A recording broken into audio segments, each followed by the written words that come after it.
নমস্কাৰ D time channel সকলকে স্বাগতম জনাই এতিয়া আহিছো আজিৰ প্ৰথম খবৰ মাজলৈ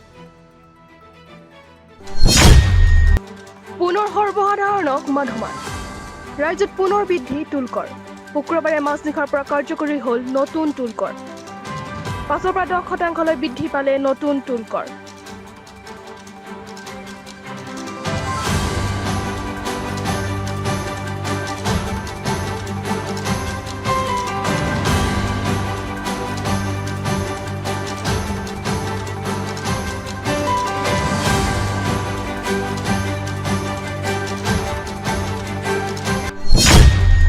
দেশত পুনৰ বৃদ্ধি কোভিড সংক্ৰমণৰ সংখ্যা বিগত ২৪ ঘণ্টাত ৩,০৯৫ জন নতুনকৈ আক্ৰান্ত হয় কোভিডত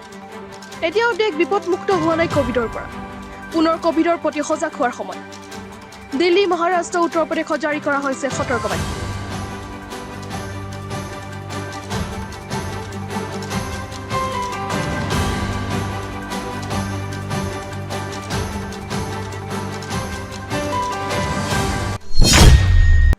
আজি কলাক্ষেত্ৰত উদযাপন কৰা হ'ল ছাত্ৰ দিৱস বডুফা উপেন্দ্ৰ বৰ্মৰ জন্মদিনত ৰাজ্য চৰকাৰৰ উদ্যোগত উদযাপিত হ'ল ছাত্ৰ দিৱস চাওঁ হওক সবিশেষ আমাৰ জাতীয় জীৱনৰ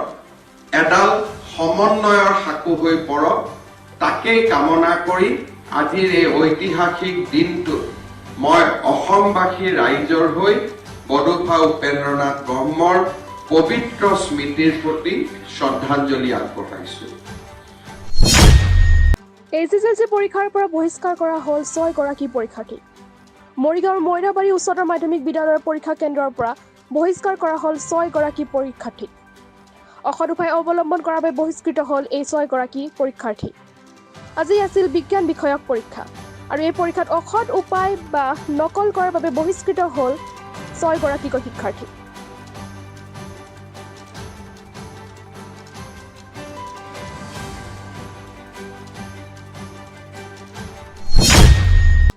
বিশ্ব চেম্পিয়ন লাভলীনাক অসম আৰক্ষীৰ সম্বৰ্ধনা আৰক্ষীৰ সদস্য হিচাপে ডিএছপি লাভলীনাক সম্বৰ্ধনা জনালে আৰক্ষী বিভাগে ডিজিপি জিপি সিঙে সম্বৰ্ধনা জ্ঞাপন কৰিলে লাভলীনাক নিজৰ ফেমিলিৰ ওচৰত আহিছোঁ বহুতেই ভাল লাগিছে মা দেউতাৰ পিছতে যিহেতু মোৰ ডিপাৰ্টমেণ্টটোৱে মোৰ ফেমিলিৰ নিচিনা হৈ গৈছে বহুতেই বেছি ভাল লাগিছে আজি এই মুহূৰ্তটো পুলিচৰ যেতিয়াৰ মই ট্ৰেইনিং লৈছোঁ মোৰ বহুতখিনি বস্তু চেঞ্জ হৈছে যিহেতু মই আগতে চিটুৱেশ্যনৰ লগত ভালদৰে ডিল কৰিব নাজানিছিলোঁ সেইখিনি বস্তু মই ভালদৰে শিকিব পাৰিলোঁ আজিলৈ বাতৰি ইমানেই নমস্কাৰ